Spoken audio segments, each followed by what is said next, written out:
Harry Potter and the Philosopher's Stone, Chapter 13, Nicolas Flamel. Dumbledore had convinced Harry not to go looking for the Mirror of Erised again, and for the rest of the Christmas holidays, the invisibility cloak stayed folded at the bottom of his trunk. That's it. Harry wished he could forget what he'd seen in the mirror as easily, but he couldn't. He started having nightmares. Over and over again, he dreamed about his parents disappearing in a flash of green light, while a high voice cackled with laughter. You see, Dumbledore was right. The mirror could drive you mad, said Ron. When Harry told him about these dreams, Hermione, who came back the day before term started, took a different view of things. She was torn between horror at the idea of Harry being out of bed, roaming the school 3 nights in a row, if Filch had caught you, and disappointment that he hadn't at least found out who Nicolas Flamel was. They had almost given up hope of ever finding Nicolas Flamel in a library book, even though Harry was still sure he'd read the name somewhere. Once term started, they were back to skimming through books for 10 minutes during their breaks. Harry had even less time than the other two because Quidditch practice had started again. Wood was working the team harder than ever. Even the endless rain had replaced the snow, couldn't dampen his spirits. The Weasleys complained that Wood was becoming a fanatic, but Harry was on Wood's side. If they won their next match against Hufflepuff, they would overtake Slytherin in the House Championship for the first time in 7 years. Thank you for the share. Quite apart from wanting to win, Harry found that he had fewer nightmares when he was out tired after training. Then, during one particularly wet and muddy practice session, Wood gave the team a bit of bad news. He just got very angry with the Weasleys, who kept dive-bombing each other and pretended to fall off their brooms. "Will you stop messing around?" he yelled. "That's exactly the sort of thing that'll lose us the match. Snape's refereeing this time, and he'll be looking for any excuse to knock points off Gryffindor." George Weasley really did fall off his broom at these words. "Snape's refereeing?" He sputtered through a mouthful of mud. "When's he ever refereed a Quidditch match? He's not going to be fair if we might overtake Slytherin." The rest of the team landed next to George to complain too. "It's not my fault," said Wood. "We've got to make sure we play a clean game, so Snape has got no excuse to pick on us." Which was all very well, thought Harry, but he had another reason for not wanting Snape to be near him while he was playing Quidditch. The rest of the team hung back to talk to each other, as usual, at the end of practice, but Harry headed straight inside to the Gryffindor common room, where he found Ron and Hermione playing chess. Chess was the only thing Hermione had ever lost at, and something Harry and Ron thought was very good for her. "Don't talk to me for a moment," said Ron when Harry sat down next to him. "I need to He caught sight of Harry's face. "What's the matter with you? You look terrible." Speaking quietly so that no one else could hear, Harry told the other two about Snape's sudden sinister desire to referee a Quidditch match. "Don't play," said Harry and Hermione at once. "Say you're ill," said Ron.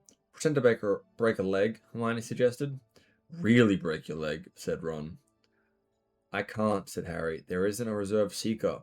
If I back out, Gryffindor can't play at all." At that moment, Neville toppled into the common room.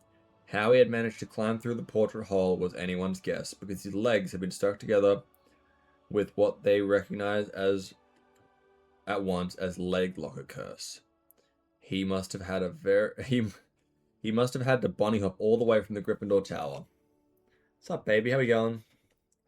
Everyone fell about laughing except Hermione, who leapt up and performed the counter curse. Neville's leg sprang apart and he got to his feet trembling. "What happened?" Hermione asked Ron, leading over him to sit down with Harry and Ron. "Malfoy," said Neville shakily. "I met him outside the library. He said he'd been looking for someone to practice that on." "Thank you for the follow." "Go to Professor McGonagall," Hermione urged Neville. "Report him." Neville shook his head. "I don't want more trouble," he mumbled. "You've got to stand up for him, Neville," said Ron. "He's used to walking all over people, but that's no reason to lie down in front of him and make it easier." "There's no need to tell me I'm not brave enough to be in the Gryffindor. Malfoy's already done that," Neville choked. Harry felt in his pocket of his robes and pulled out a chocolate frog. very last one from the box Hermione had given him for Christmas. He gave it to Neville, who looked as though he might cry. "You're worth 12 of Malfoy," Harry said. "The Sorting Hat chose you for Gryffindor, didn't it? And Miles Malfoy, in stinkin' Slytherin." Neville's lips twitched in a weak smile as he unwrapped the frog. "Thanks, Harry. I think I'll go to bed." "Do you want the card? You want to collect them, don't you?" As Neville walked away, Harry looked at the famous wizard card. "Dumbledore again," he said. "He was the first one I ever..." He gasped, staring at the back of the card, then back up at Ron and Hermione. "I've found him," he whispered. "I've found Flamel. I told you I'd read his name somewhere. I read it on the train coming here. Listen to this. Professor Dumbledore is particularly famous for his deep defeat of the Dark Wizard Grindelwald in 1945, for discovery of the 12 uses of dragon's blood, and his work on his alchemy with his partner Nicolas Flamel." Hermione jumped to her feet. She hadn't looked so excited since they had got back the marks for everyone of her first piece of homework. "Stay here," she said, and she sprinted up the stairs to the girls' dormitories. Harry and Ron barely had time to exchange mystified looks before she was dashing back, an enormous old book in her arms. "I never thought to look in here," she whispered excitedly. "I got this out of the library weeks ago for a bit of light reading." "Light," said Ron. But Hermione told him to be quiet until she'd looked something up, and started flicking frantically through the pages, muttering to herself. At last, she found what she was looking for. "I knew it! I knew it!" "Are we allowed to speak yet?" said Ron grumpily. Hermione ignored him. "Nicolas Flamel," she whispered dramatically, "is the only known maker of the Philosopher's Stone." This didn't have quite the effect she'd expected. "Oh, honestly, do you two read? Look, read that there." She pushed the book towards them, and Harry and Ron read. "The ancient study of alchemy is concerned with making the Philosopher's Stone, a legendary substance with astonishing powers. The stone will transform any metal into pure gold. It also produces the elixir of life, which will make the drinker immortal. There have been many reports of the Philosopher's Stone over the centuries, but the only stone currently in existence belongs to Mr. Nicolas Flamel, the noted alchemist and opera lover. Mr. Flamel, who celebrated his 665th birthday last year, enjoys a quiet life in Devon with his wife, Perenelle, 658.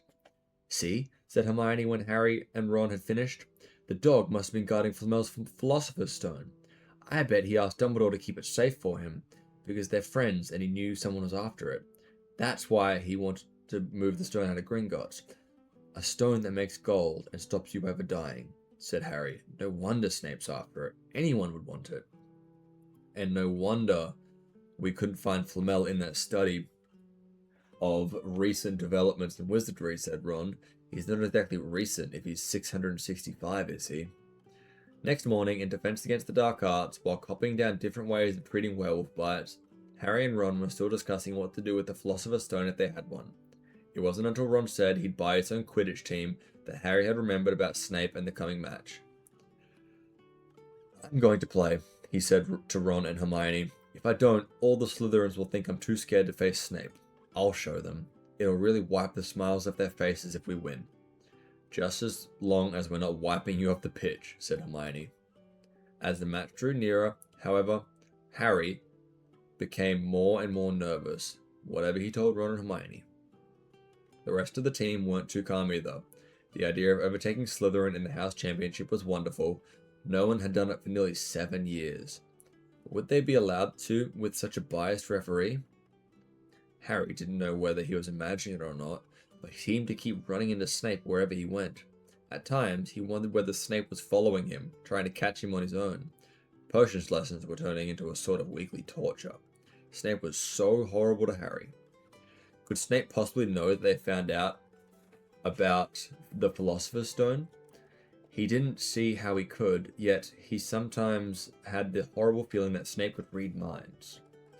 Harry knew that when they wished him good luck outside the change rooms the next afternoon, that Ron and Hermione were wondering whether they'd ever see him alive again. This wasn't what you call comforting. Harry hardly heard a word of Wood's pep talk as he pulled onto his Quidditch robes and picked up the Nimbus 2000. Ron and Hermione, meanwhile, had found a place in the stand next to Neville, who couldn't understand why they looked so grim and worried, or why they had both brought their wands to the match. Little did Harry know that Ron and Hermione had secretly practicing the leg locker curse. They'd gotten the idea from Malfoy using it on Neville, and were ready to use it on Snape if he showed any sign of wanting to hurt Harry. Thank you for the follow, Rilo. Now, don't forget, it's Locomotor Mortis, Hermione muttered, as Ron slipped his wand up his sleeve. I know, Ron snapped, don't nag. Back in the changing room, Wood had taken Harry aside. Don't want to pressure you, Potter, but if we ever need an early capture of the snitch, it's now. Finish the game before Snape can favour Hufflepuff too much. The whole school's out there, said Fred Weasley, peering out the door. Even blimey Dumbledore's come to watch. Harry's heart did a somersault. We're up to chapter 13, Rilo. It's thank you for the follow, Jessica. The first book of Harry Potter and the Philosopher's Stone. Chapter 13, Nicolas Flamel. So we're almost finished. Dumbledore, he said, dashing to the door to make sure. Fred was right. There was no mistaking that silver beard. Harry could have laughed out loud with relief. He was safe. There was simply no way Snape would dare to try and hurt him if Dumbledore was watching. You're so welcome, Rilo. Perhaps that was why Snape was looking so angry as his team marched onto the pitch. Something that Ron noticed too. I've never seen Snape look so mean, he told Hermione. Look, they're off. Ouch. Someone had poked Ron in the back of the head. It was Malfoy. Oh, sorry, Weasley, didn't see you there. Malfoy grinned broadly at Crabbe and Goyle. Wonder how long Potter's going to stay on his broom this time. Anyone want to bet? What about you, Weasley?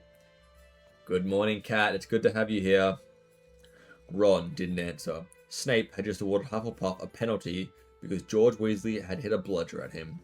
Hermione, who had held all her fingers crossed in her lap, was squinting fixedly at Harry, who was circling the game like a hawk looking for the snitch.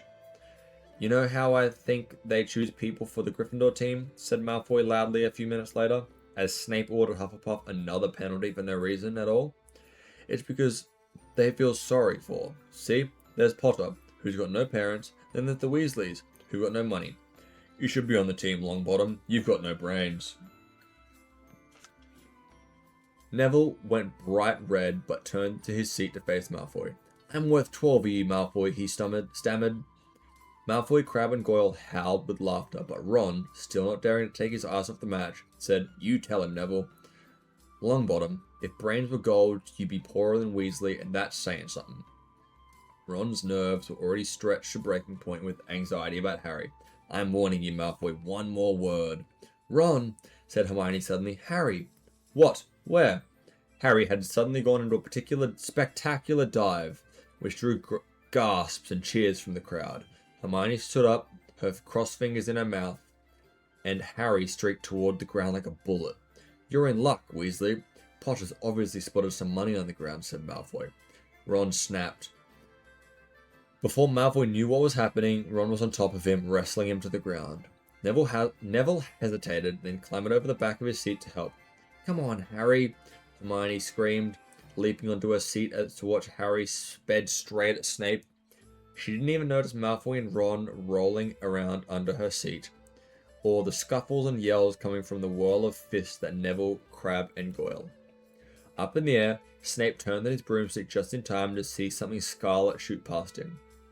Missing him by inches, next second Harry had pulled out of the dive, his arms raised in triumph, the snitch clasped in his hand.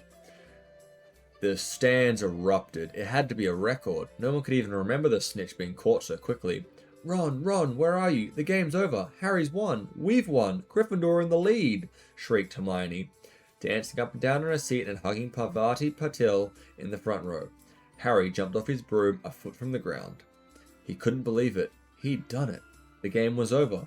It had barely lasted 5 minutes. As Gryffindors came spilling onto the pitch, he saw Snape land nearby, white-faced and tightly lipped. Thank you, Cat. Then, Harry felt a hand on his shoulder and looked up into Dumbledore's smiling face. Well done, said Dumbledore quietly, so that only Harry could hear. Nice to see you haven't been brooding about the mirror. Been keeping busy. Excellent. Snape spat bitterly onto the ground. Harry left the changing rooms alone sometime after to take his Nimbus 2000 back to the broom shed. He couldn't ever remember feeling so happy. He'd really done something to be proud of now. No one could ever say he was just a famous name anymore. The evening air had never smelled so sweet. He walked over the damp grass, reliving the hour in his head, which was a happy blur. Gryffindors running to him onto their shoulders, Ron and Hermione in the distance jumping up and down, Ron cheering through a heavy nosebleed. Harry had reached the shed. He leant down against the wooden door and looked up at Hogwarts, which, with its windows glowing red in the setting sun, Gryffindor in the lead. He'd done it. He'd shown Snape. And speaking of Snape, a hooded figure came swiftly down the front steps of the castle, clearly not wanting to be seen. It walked as fast as possible towards the Forbidden Forest. Harry's victory faded from his mind as he watched. He recognized the figure's prowling walk. Snape, sneaking into the forest while everyone else was at dinner. What was going on? Harry jumped back on the Nimbus 2000 and took off. Gliding silently over the castle, he saw Snape enter the forest at a run. He followed. The trees were so thick he couldn't see where Snape had gone. He flew in circles lower and lower, brushing the top branches of the trees until he heard voices. He glided towards them and landed noiselessly in the towering beech tree. He climbed carefully along one of the branches, holding tight to the broomstick, trying to see through the leaves. Below, in a shadowy clearing, stood Snape. But he wasn't alone. Quirrell was there too. Harry couldn't make out the look on his face, but he was stuttering worse than ever. Harry strained to catch what they were saying. Don't you know why you wanted to meet me here? Of all places, Severus. Oh, I thought we'd keep this private, said Snape, his voice icy. Students aren't supposed to know about the Philosopher's Stone, after all. Harry leant forward. Quirrell was mumbling something. Snape interrupted him. Have you found out how to get past that beast of Hagrid's yet? But Severus, You don't want me as your enemy, Quirrell, said Snape, taking a step towards him. I don't know what you... You know perfectly well what I mean. Nal hooted loudly as Harry nearly fell out of the tree. He steadied himself in time to hear Snape say, Your little bit of hocus pocus. I'm waiting. But I don't... Very well, Snape cut in. We'll have another chat soon, when you've had time to think about things over and decide where your loyalties lie. Thank you for the like, Max. He threw his coat over his shoulder and strode out of the clearing. It was almost dark now. Harry could see Quirrell standing quite still as though he was petrified. Harry, where have you been? Hermione squeaked. We won, shouted Ron, thumping Harry on the back. And I gave Malfoy a black eye and Neville tried to take down Grab and Goyle single-handedly. He's still out cold, but Madame Pomfrey says he'll be alright. Talk about showing Slytherin, everyone's waiting for you in the common room. We're having a party. Fred and George stole some cakes and stuff from the kitchens. Never mind that now, said Harry breathlessly. Let's find an empty room. You'll wait till you hear this. It is the reading stream, Max. He made sure that Peeves wasn't inside before shutting the door behind them. Then he told them what he'd seen and heard. So we were right. It is the Philosopher's Stone, and Snape is trying to force Quirrell to get it for him. He asked if he knew how to get past Fluffy, and he said something about Quirrell's hocus pocus. I reckon there's other things guarding the stone apart from Fluffy. Loads of enchantments probably, and Quirrell would have done some anti-dark arts spell which Snape needs to break through. So you mean the stone's only safe as long as Quirrell stands up to Snape? Said Hermione in alarm. It'll be gone by Tuesday, said Ron.